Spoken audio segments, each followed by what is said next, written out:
Hello, welcome back. Today is episode 30, and today is the first guest interview for the Everyday Business Heroes series. So I'm excited to introduce you to Ros Gervay. Ros is a business coach for new and rising artists. She helps her clients develop the confidence to show up as an artist, sell their work, and master their marketing so they can build a fulfilling art business and get paid to do what they love, even if they're self-taught.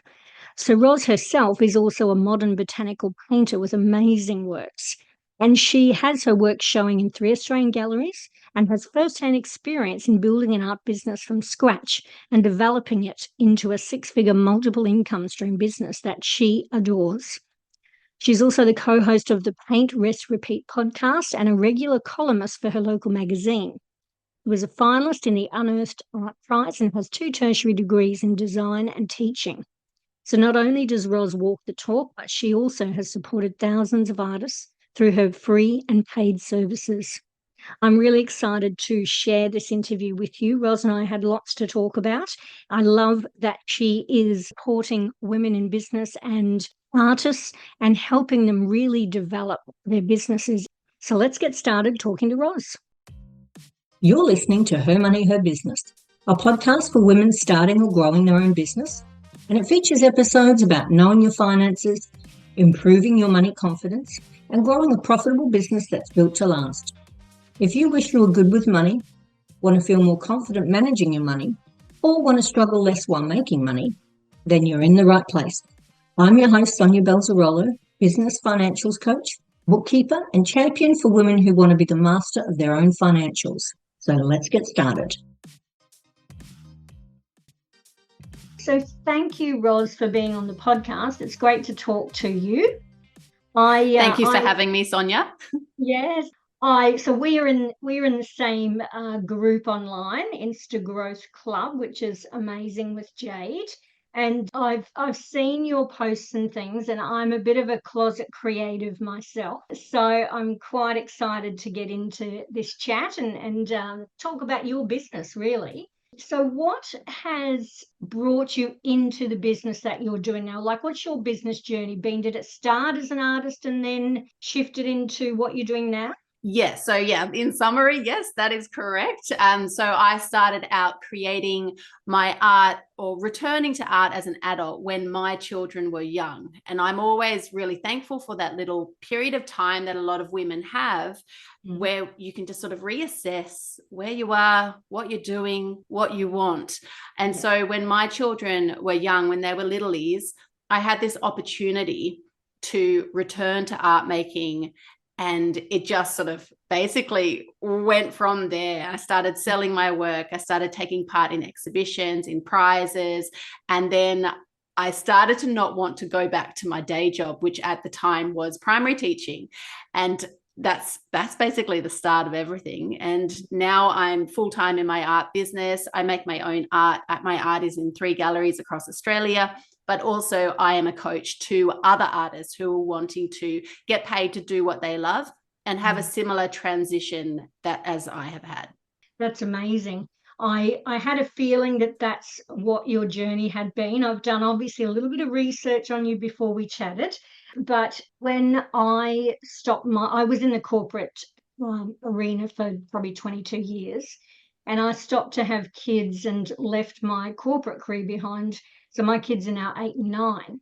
And when I first decided I didn't want to go back to that, I was dabbling in a few different ideas, and I actually started a business called Creative Soul Mamas. And it was very similar sort of beginning journey in that finding that creativity or coming back to it after having kids and having that time to sort of relax a bit more into your creativity and refine that again. That's why I started a group. It was a group and a podcast, and it was more about just bringing women together and sort of talking about this concept of rediscovering the creativity through having kids and having time away from that type of business. And it was so much fun. But I got swayed more into where my, I guess, talents lie from my corporate career, and moved more into that, the financial and business coaching and that side of things, which is what I do now.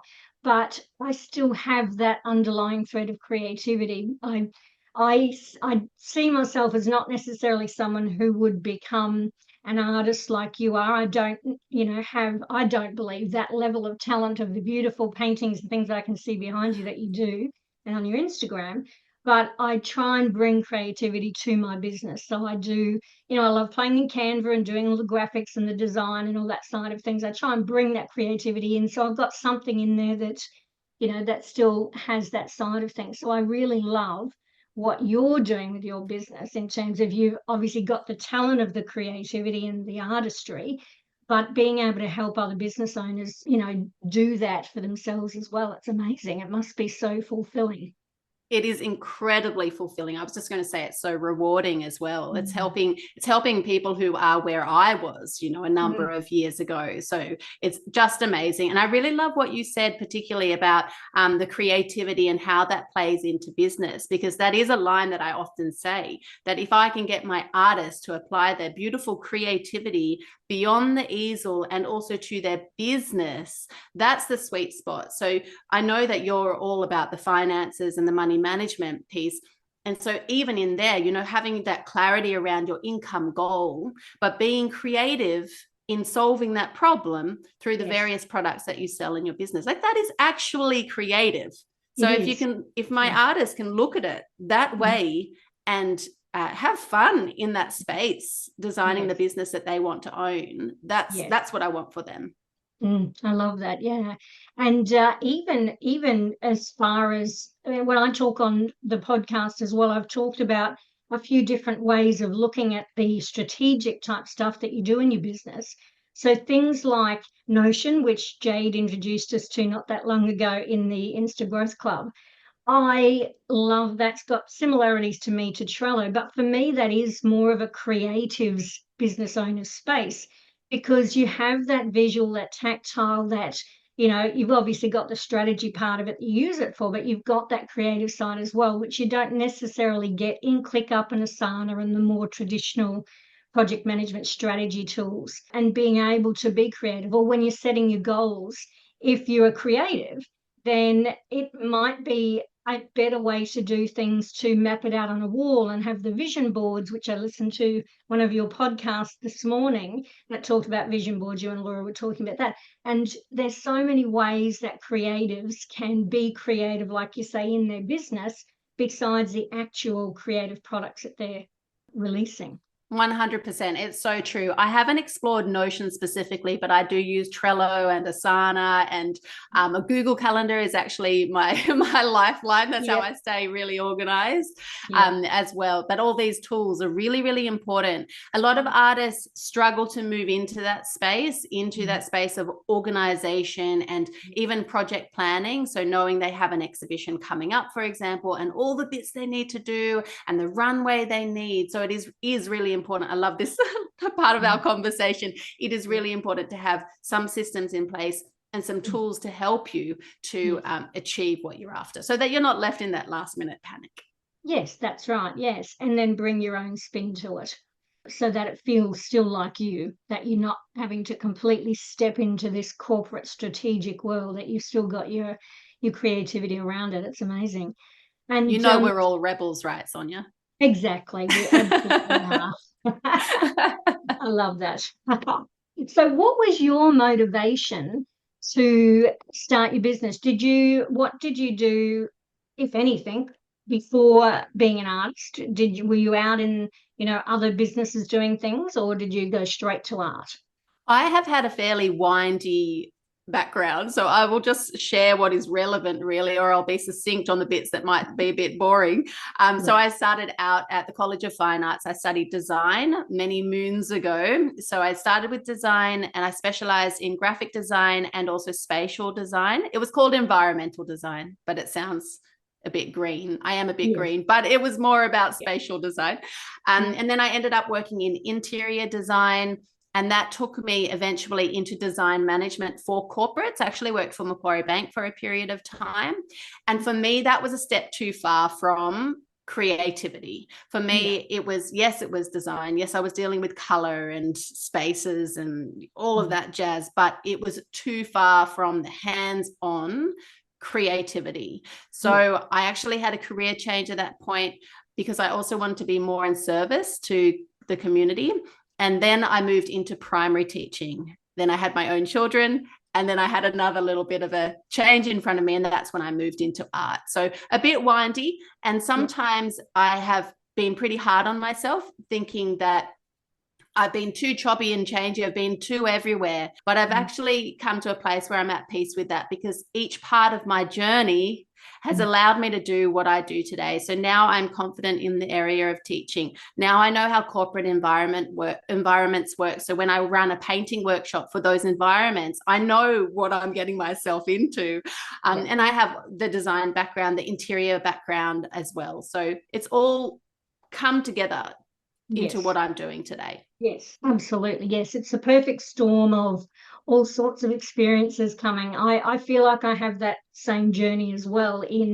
I loved my corporate career, but it no longer served me when I had kids. But I have so many skills that I use now as a business coach and working with businesses on finances that I got from my corporate career.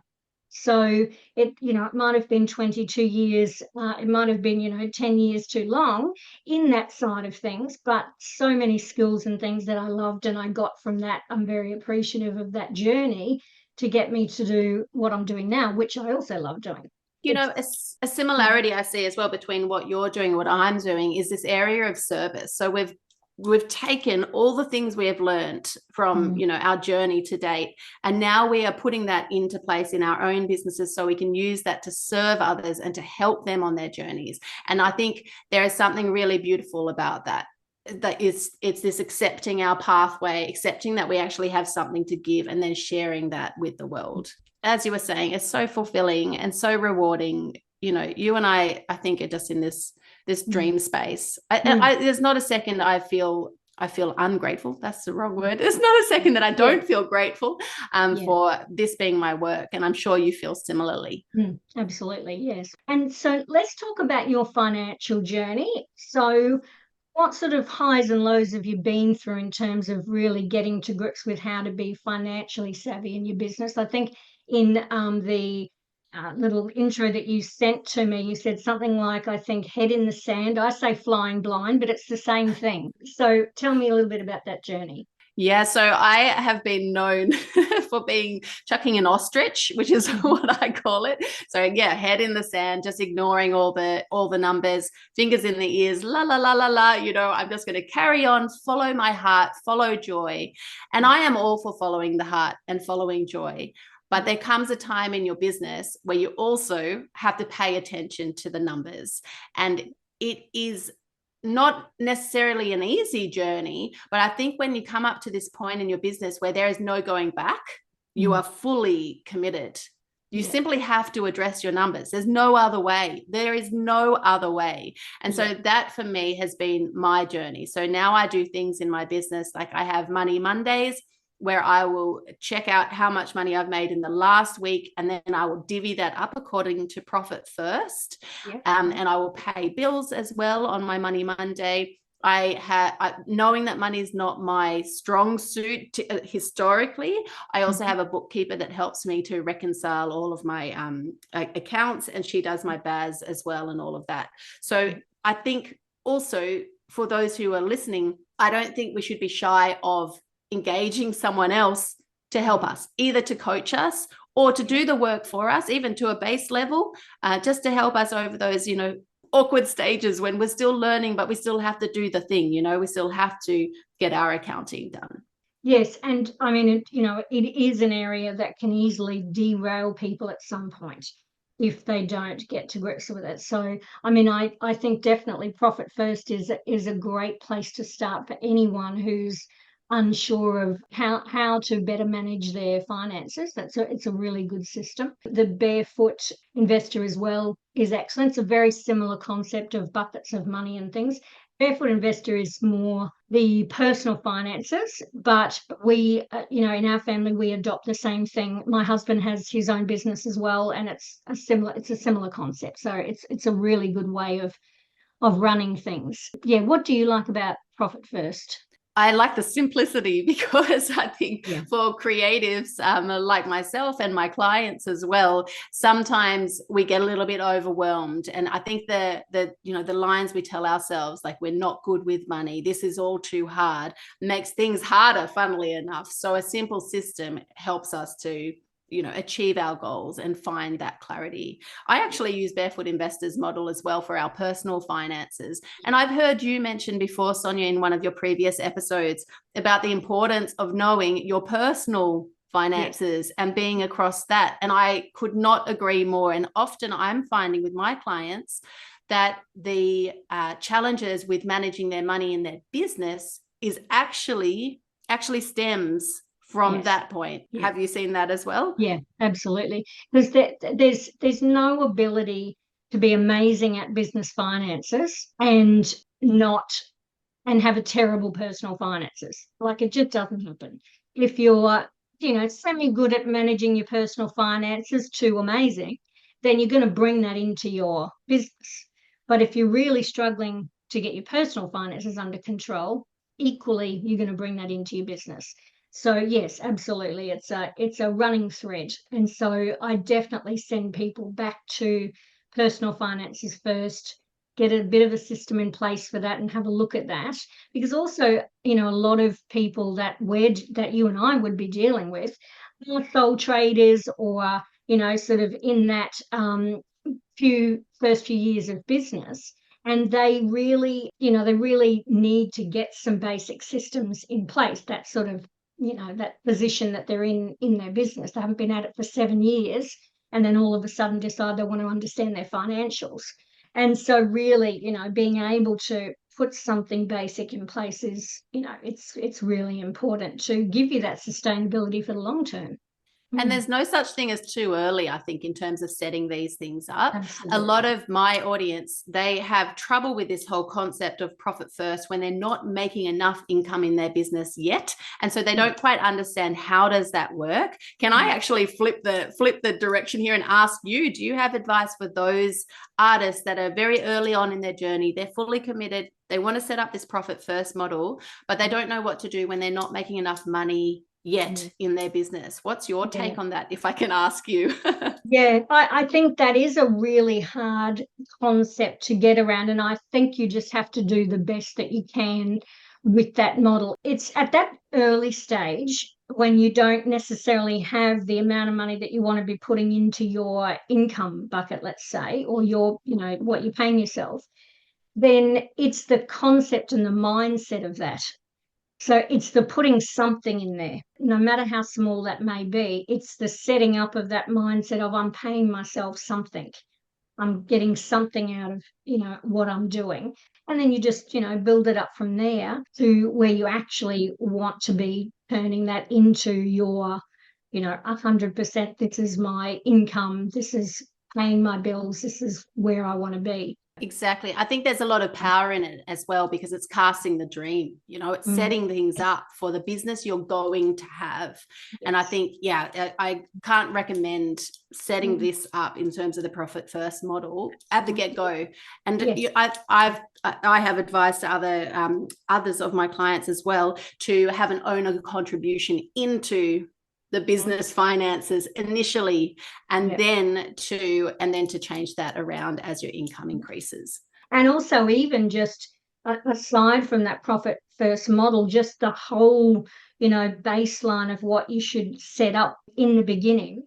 It is far better to set up all those basics when you've got the time to do that, at the beginning of your business, then all of a sudden, you have a big spike and things have really come together. And often in business, it's that build up of, 12 to 18 months of hard work, and then bang, something happens. You don't want to get to that bang point and then go, oh, I better put these systems in place, because you're off and running then. So really just doing the motions and getting everything in place, having your separate bank accounts from day one, having some sort of software, accounting software. I talk about Xero because that's all I use, but accounting software in place, even if it's costing you money to have that in place, you want to get to know that and use it and know how to use it well before the big bang happens and your business is exploding in front of you. Definitely, yeah. And I recommend the same sort of thing. So we're on the same page, hence why we're here together today. That's right, yeah. And so let's talk about highlights. So what would you say in your career so far would be your highlights? Oh, I like this question. And does it have to be money related? No, No. absolutely not. No. Okay, Money just in checking. business here. Okay, all right, that's good. I think my highlight would be, or especially my highlight for last year, would be participating in the Other Art Fair, which is a big art fair here. It's in Sydney. Actually, it goes around the globe, but this was the Sydney one. But they also have Melbourne fairs, and then overseas in the States and also in England. So participating in that fair was probably my biggest highlight because I sell my art primarily through galleries. This was an opportunity for me to meet my buyers in person, to watch their eyes, see where they went, what they were most intrigued by, to have conversations around where they would put art in their home, if they have a huge collection, if they have never bought any art before, and just to form those connections. So that was a big highlight for me. I was surrounded by my art, wearing, all my dopamine clothing, which I'm not wearing today for this this recording, but it was just amazing. I just felt like I was in my element.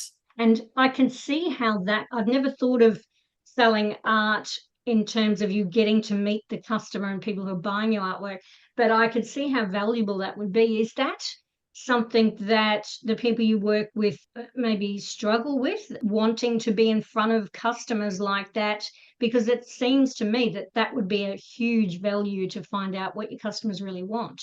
So yes, 100%, the value is epically, like, it's ginormous, right? Because without that face-to-face contact, you're almost running blind unless you're selling your art through a gallery and the curator there can give you some feedback and let you know what everyone, how people are receiving your work.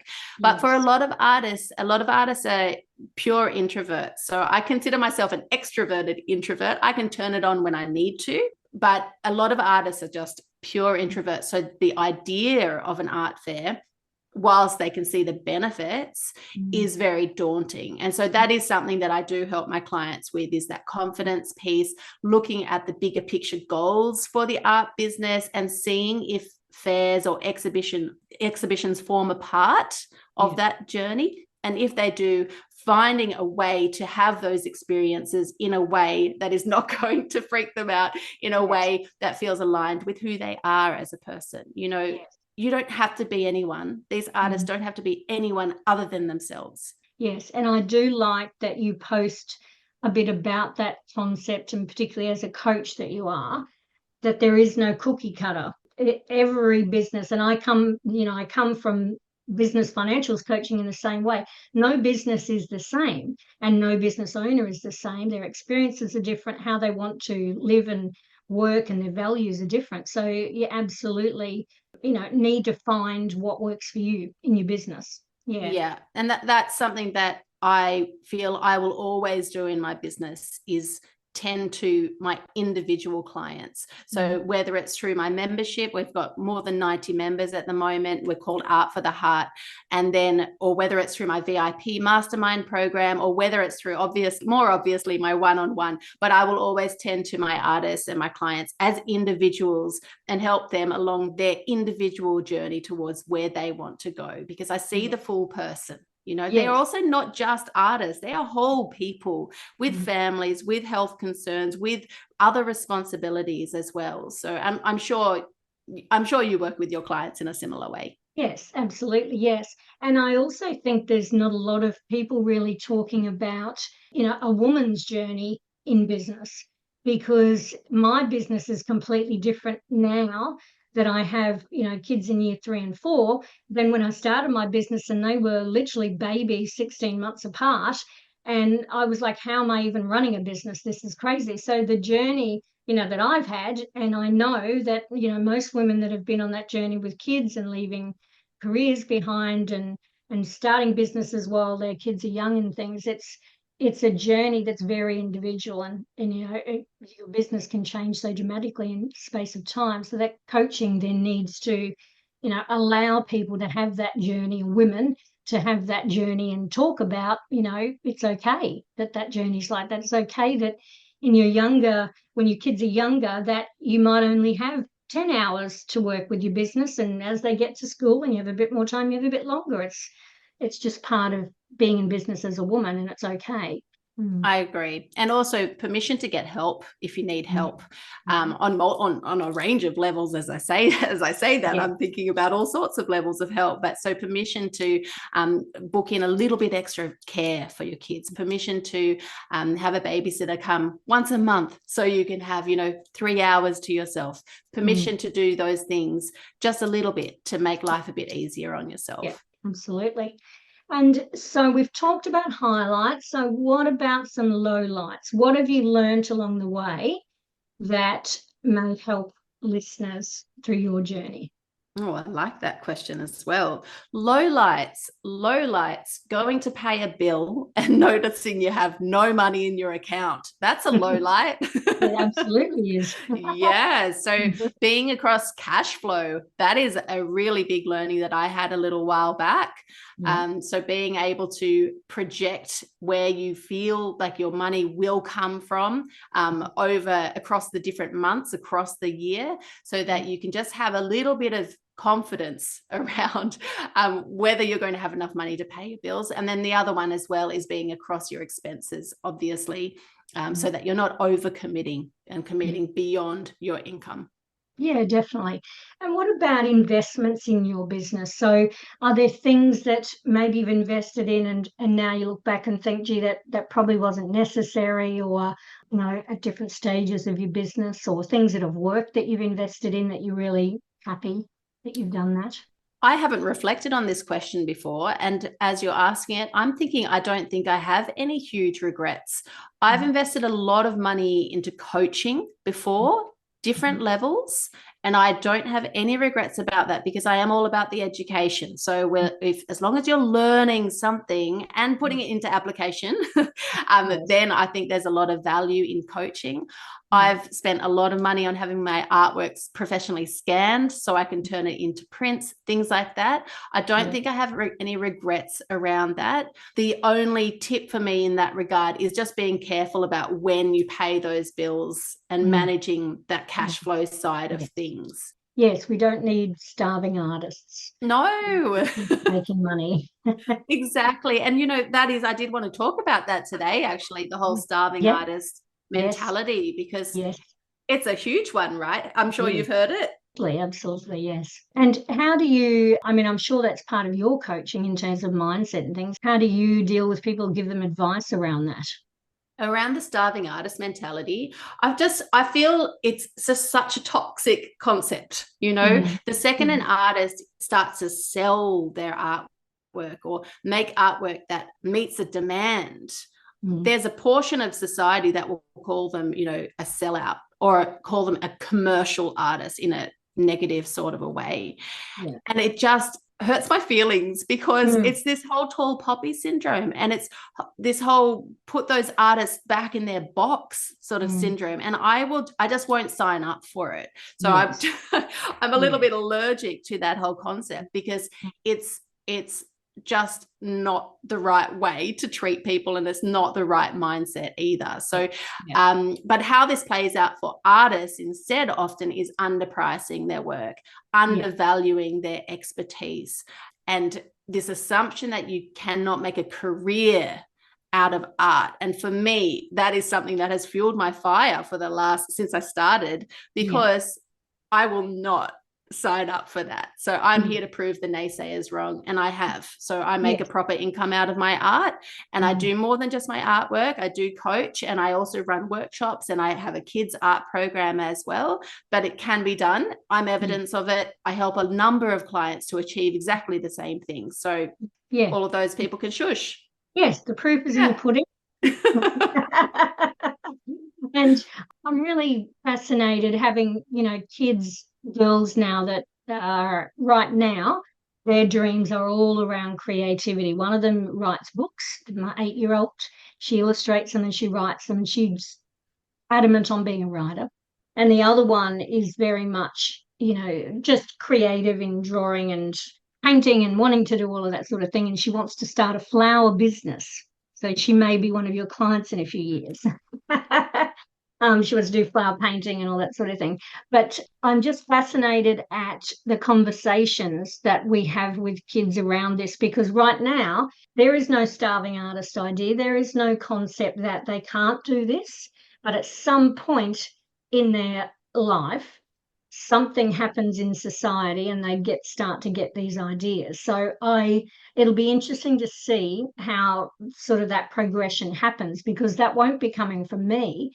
So, if I get these sort of, ideas that they're starting to think that this is not even possible, then it'll be very interesting to see where that type of thing comes from. Unfortunately, I think, as a mother and a parent, you can do the best, but your children are exposed to way more than just you. They're Yes, that's exposed right. to teachers, they're exposed to, and I was a teacher, so I'm not villainizing teachers here. Yeah. They're exposed to their peers as well. So they're exposed to way more. So yes, that will be interesting with your littlies, but historically, like traditionally, what happens is when kiddos reach that age where they have to start deciding HSC topics, high school topics, and also tertiary study and things like that, that's when all of a sudden, for some reason, this beautiful dream space, this beautiful being led by the heart turns into responsibility and drudgery. Is that a word? Yes. Drudgery. And it's just really sad, because why are only children allowed to be happy? Why? Yeah. That's true. Exactly. Yeah. And I mean, I love that I work from home and I have my own business, and so they see that side of things. So they're probably a little bit ahead of, other kids who perhaps don't have that role model early on, that you can have your own business and do whatever you want, basically. So yeah, it'll be interesting. But yeah, I love that conversation and that changing of what's happening out there with what you were doing. And couple last questions. Who have been your influences? In terms of art, two of my main influences at the moment are Tony Tuxon and Henry Matisse. And I am particularly connected to their very painterly style, their messy brushstrokes where you can tell that it's paint. That's a big thing for me, because I find that through everything I do, this whole idea of authenticity and integrity and honesty is a really big piece for me. And so for me, artists that use painterly marks like that look like paint, or whatever medium they're using, that's like the embodiment of authenticity and honesty. So that's my little obsession at the moment on the art front. But in terms of business, very interesting. I don't know. I sort of do things my own way. Is that naughty? No, there's nothing wrong with that. We're rebels. That's it. Trailblazers, Sonia. Yeah. That's right, exactly. No, that's awesome. That's awesome. So what's a piece of advice that you love, either giving or that you've heard or that share with people? So for me, I really like that question. For me, I am traditionally very shy and very scared of other people's judgment. So when I was littly, I would always hide behind my mum's leg. I would always be the one on the periphery of the party, wouldn't start conversations, would just sort of chime in and then just sort of disappear. So for that being my nature, I feel like my success in my business has come from being brave and feeling incredibly scared and doing the thing anyway. So for me, a really big motto for me in my practice is to feel the fear and do it anyway. Love that. Yes. So tell us where we would best find you online if you wanted to connect with you. Where are you most hanging out? Where can people find out the most about you? So Instagram is my favorite place to be. So I'm over on Insta at Ros Gervay Art, or you can actually find me on Facebook. I have a Facebook community. It's a free community for artists, and it's called Permission to Paint Free Community. And we do a lot of beautiful things in there, all free of charge, because I, authentically love serving artists and helping them on their journey. That's fantastic. And of course, your podcast, Yes, that's right. Paint, rest, repeat. And Okay. so we've been going for about 2 years now on the podcast. And my co-host is Laura Jane Day. She's amazing. She's Ballarat based. And go and give her a follow as well. She's like my art biz bestie. Yes. How did you two connect? Online, actually. Yeah. So yeah, I heard of her on another podcast and I followed her. And then she had an artwork sale in her Instagram stories. And I bought an artwork because I loved it. And then we just started talking. And 6 months later, we're podcasters. That's awesome. There you go. I mean, you guys are so much fun together on your podcast. I love listening to them. I've listened to about 5 now, and I'm still going, obviously, because there's lots to listen to. But yeah, no, you guys are great. I think it's a really great podcast for artists in business. It's awesome. Yeah. Thank you. We have a lot of fun. Yes, absolutely. Well, thank you so much for being here. That was a great chat. I really enjoyed getting to know a bit more about you and your business. Amazing. Thank you so much, Sonia. Thank you. This episode was brought to you by my mini course, Money In, Money Out. Head over to the website, blossomingbusiness.com.au, for this episode's show notes under podcasts. And if you're ready to stop flying blind and tackle those finances, then sign up and get started on the Money In, Money Out course. So for still being here and being a podcast listener, you can use the discount code MIMO15 and get 15% off the course. So that's MIMO, number 1 and number 5, MIMO15.